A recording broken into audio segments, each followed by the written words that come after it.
yer juda chiroyli. Bu yerda xolamiz yashardi. Bolaligimizda ko'p kelardik. Endi bu yerda jamiyat to'planib turadi. Ya'ni jamiyatdagi omon qolganlar. Odamlarning aytishicha bu yovuzlikni quvarmish, lekin unday emas. Men Goblin bilan gaplashib olishim kerak.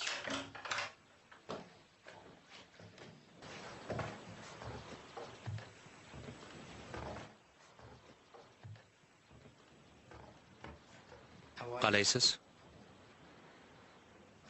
Tirikman.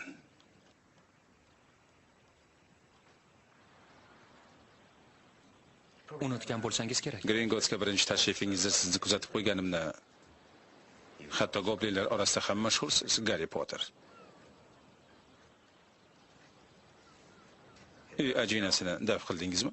Ha, Va meni bu yerga olib keldingiz. Juda g'ayrioddiy, nafsungarsiz. Qilichni qayerdan oldingiz? Ana u burchakda turganini aytaman.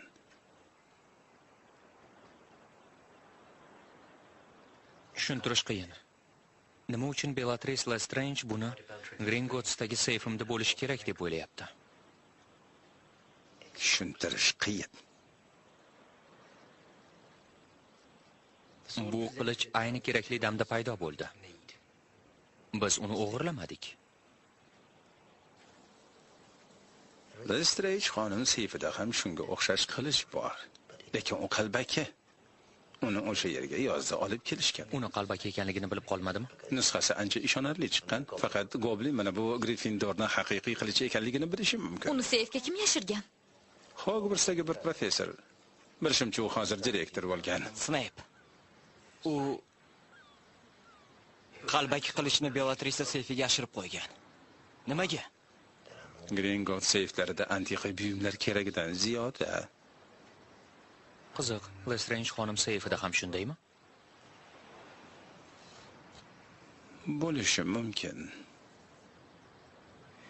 Men Gringottsga kirib olishim kerak. Seyflardan biriga.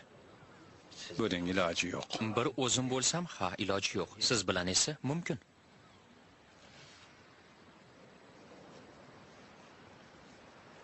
Nima uchun sizga yordam berishim kerak? Menda tilla bor. Juda ko'p tilla. Tilla meni qiziqtirmaydi.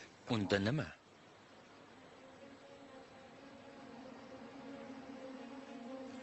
Qilich. Meni narxim shu.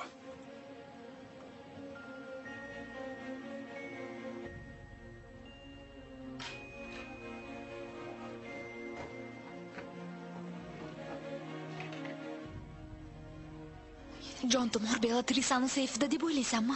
Bizni o'sha yerda bo'lgan deb o'ylab juda qo'rqib ketdi. Keyin nima olganimizni bilib olish uchun seni qiynoqqa soldi. Jon Tomor o'sha yerda.